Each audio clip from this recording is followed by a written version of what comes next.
ગાંધીધામ તાલુકાના ગરપાદર ગામ મધ્યે ક્ષત્રિય કરણી સેના દ્વારા કચ્છ લોકસભા ભાજપ પક્ષના ઉમેદવાર વિનોદભાઈ ચાવડાની સભાનો વિરોધ કરવામાં આવ્યો। ક્ષત્રિય સમાજના લોકોની ભીડ જોઈ ભાજપ દ્વારા સભા રદ કરવામાં આવી હતી। કચ્છમાં ઠેર ઠેર ભાજપનો વિરોધનો સામનો કરવો પડે છે। Reporter Jitendra Balga, NN news, Gandhidham. દર્શક મિત્રો, તમારી આસપાસ બની રહી અવનવી ઘટનાઓ વિશે જાણવા માટે NN ન્યૂઝને લાઈક કરો, શેર કરો, સબસ્ક્રાઇબ કરો અને બેલ આઇકન પ્રેસ કરો, જેથી આપને નોટિફિકેશન્સ મળતી રહે। આજ રોજ અહીંયા વિનોદભાઈ ચાવડાની મીટિંગ હતી અને મીટિંગ અમે સૌ ભેગા થયા સક્રિયભાઈ રૂપાલા સાહેબનો નિવેદન જે હતો એના માટે, અને એમને મીટિંગ મોકૂફ રાખી। અમે 2 કલાક અહીંયા ઉભા રહ્યા પણ એ આવ્યા નહીં।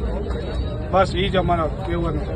રૂપાલા રૂપાલા રૂપાલા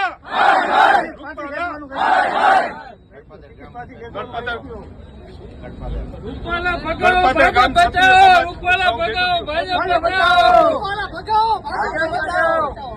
રૂપાલા